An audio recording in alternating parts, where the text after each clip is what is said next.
اللہ الرحمن الرحیم۔ السلام علیکم ورحمۃ اللہ وبرکاتہ۔ محترم سامعین، بات چل رہی تھی اسلام میں عورت کا مقام۔ کل بات ہوئی تھی گزشتہ ویڈیو کے اندر کہ اسلام نے عورت کو ماں کی حیثیت عطا فرمائی اور بہن کی حیثیت عطا فرمائی۔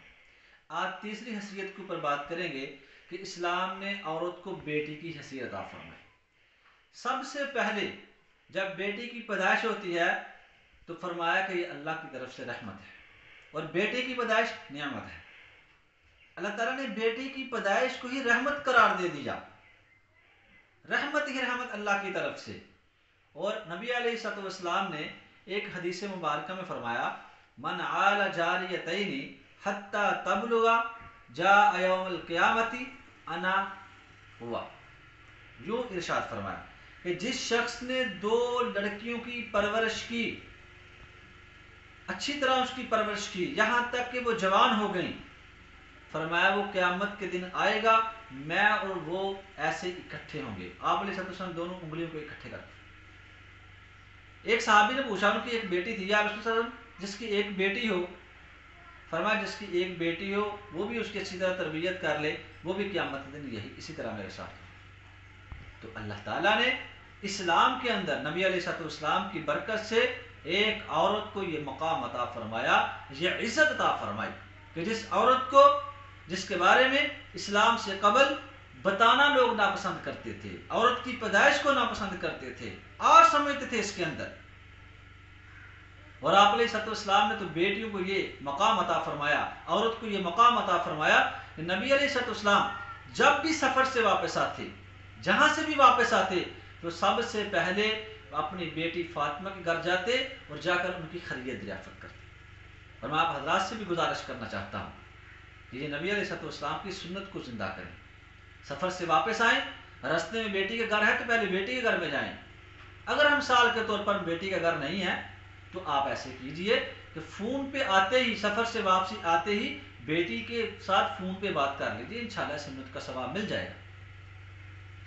اور جب فاطمہ رضی اللہ تعالی عنہ نبی اکرم صلی اللہ علیہ وسلم کے پاس تشریف لاتی ہیں ملنے کے لیے، تو آپ علیہ السلام اپنے گھر مبارک میں ہوتے، جب بیٹی کی خبر ملتی تو بیٹی کا یہ مقام تھا، اللہ کے نبی صلی اللہ علیہ وسلم یہ مقام عطا فرمایا، یہ مقام ہمیں بتایا، یہ حیثیت بتائی کہ فاطمہ رضی اللہ تعالی عنہ آتی تو اللہ کے نبی صلی اللہ علیہ وسلم اٹھ کر کھڑے ہو کر اپنی بیٹی کا استقبال فرماتے، اور ان کو کھڑے ہو کر استقبال ہی کا وصف فرماتے، ان کی پیشانی سے بوسہ دیتے اور اپنی چادر مبارک کملی کو نیچے بچھا دیتے، فرماتے فاطمہ یہاں پہ بیٹھو۔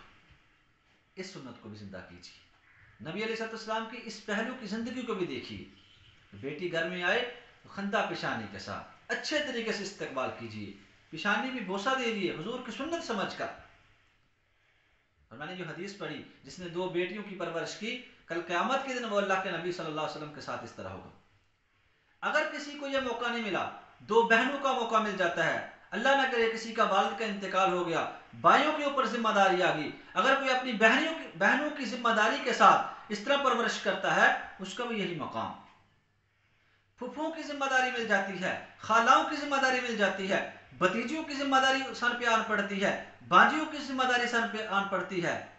اگر وہ اس نیت کے ساتھ وہ بچیوں کی پرورش کرے گا، اللہ تعالیٰ نے یہ مقام عطا فرمایا کہ اللہ تعالیٰ اس شخص کو یہی مقام عطا فرمائے۔ تو اسلام نے تو یہ عورت کو عزت عطا فرمائی، یہ مقام عطا فرمایا، یہاں تک کہ بیٹی ہے، بیٹی کے بعد بیوی کی صورت میں چوتھی حیثیت اسلام نے عطا فرمائی۔ نبی علیہ السلام نے فرمایا الدنیا کلھا متاع وخیر متاع الدنیا المرأة الصالحہ، دنیا سارا کا سارا سامان ہے، ساری دنیا کو سامان قرار دیا، فرمایا وخیر متاع الدنیا، دنیا کا سب سے بہترین جو سامان ہے المرأة الصالحہ، وہ نیک عورت ہے۔ نبی علیہ السلام نے عورت کو یہ مقام عطا فرمایا، اور یہاں تک کہ حضرت عائشہ صدیقہ رضی اللہ تعالیٰ عنہ پانی پی رہی تھی پیالے کے اندر، کٹورے کے اندر، آپ علیہ السلام نے ان سے پانی مانگا اور پوچھا عائشہ کہاں سے تم نے اپنا منہ لگا کر پانی پیا، بتاؤ میں وہاں سے منہ لگا کر پانی پیتا۔ بیوی سے محبت کرنے کا طریقہ بتایا، کیجیے محبت، اسلام میں محبت جائز ہے۔ اور یہاں تک کہ نبی علیہ السلام حضرت عائشہ صدیقہ رضی اللہ تعالی عنہا کا چبایا ہوا مسواک استعمال فرمایا کرتے تھے. اور ایک حدیث میں فرمایا خیارکم خیارکم لأہلہ، تم میں سے بہترین وہ ہے جو اپنے گھر والوں کے ساتھ بہتر ہو. اور فرمایا کہ میں تم میں سب سے زیادہ گھر والوں کے ساتھ بہتر ہوں. نبی علیہ السلام نے یہ عورت کو مقام اور حیثیت عطا فرمائی، یہ عزت عطا فرمائی. آج بڑی معذرت کے ساتھ کہ ہماری ماں بہن بیٹیاں اس سے نکلنا چاہتی ہیں کہ اسلام میں عزت نہیں ہے، اسلام میں حقوق نہیں ہے. اور سب سے بڑی بات جو اعتراض اسلام پہ کیا جاتا ہے، جو دین پہ اعتراض کیا جاتا ہے، ہمارے کالج یونیورسٹیوں کے اندر یہ اعتراض ہوتا ہے. دیکھو جی، اگر مرد قتل ہو جائے تو اس کی دیت کتنی ہے؟ 100 اونٹ.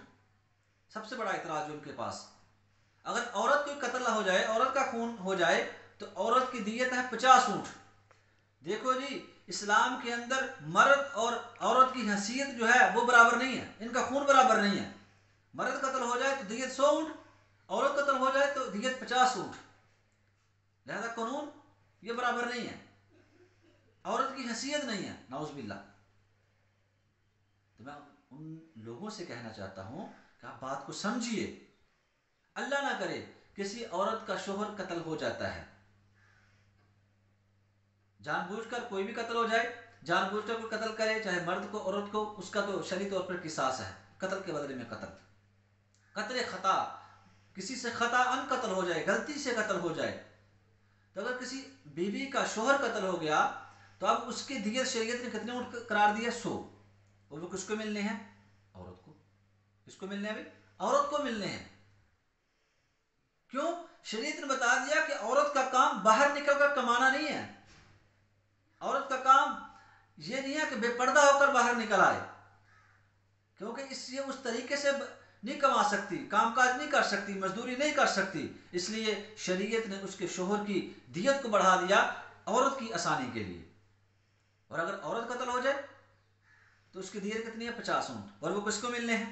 شوہر کو. تو نقصان کس کا ہوا؟ مرد کا یا عورت کا؟ وہ احتجاج تو مردوں کو کرنا چاہیے تھا کہ مردوں کو دیت کم کر رہی ہے. شریعت دونوں کا لحاظ رکھا. کیوں؟ کہ مرد کما سکتا ہے، مزدوری کر سکتا ہے، بچوں کی پرورش کر سکتا ہے باہر سے کما کر اس طریقے سے جس طریقے سے عورت نہیں کر سکتی. اس لیے شریعت نے عورت کا قتل ہو جائے اس کی دیت کو کم رکھا، اور مرد کا قتل ہو جائے اس کی دیت کو بڑھا دیا کہ عورت اس طریقے سے مزدوری نہیں کر سکتی. تو اس میں تو اسلام نے تو عورت کی رعایت رکھی ہے، بلکہ اسلام نے تو ہر جگہ عورت کے ساتھ نرمی کا معاملہ کیا. ہر جگہ پہ عورت کے ساتھ اسلام نے بڑی ہی نرمی کا معاملہ کیا. آپ دیکھیں عورت کے مختلف مدارج ہیں، اس کی پیدائش سے لے کر جوانی، پھر شادی کے بعد کے معاملات کو دیکھا جائے. نبی علیہ السلام کے پاس ایک صحابی عورت آئی، یا رسول اللہ، مرد ہم سے آگے نکل گئے نیکیوں کے اندر. پوچھا وہ کیسے؟ یا رسول اللہ، وہ سرحدوں میں پہرا دیتے ہیں، جہاد میں جاتے ہیں، ہم جہاد میں نہیں جا سکتی. مرد مسجد میں جا کر جماعت سے نماز پڑھتے ہیں، ہم مسجد میں جماعت سے نماز نہیں پڑھ سکتے.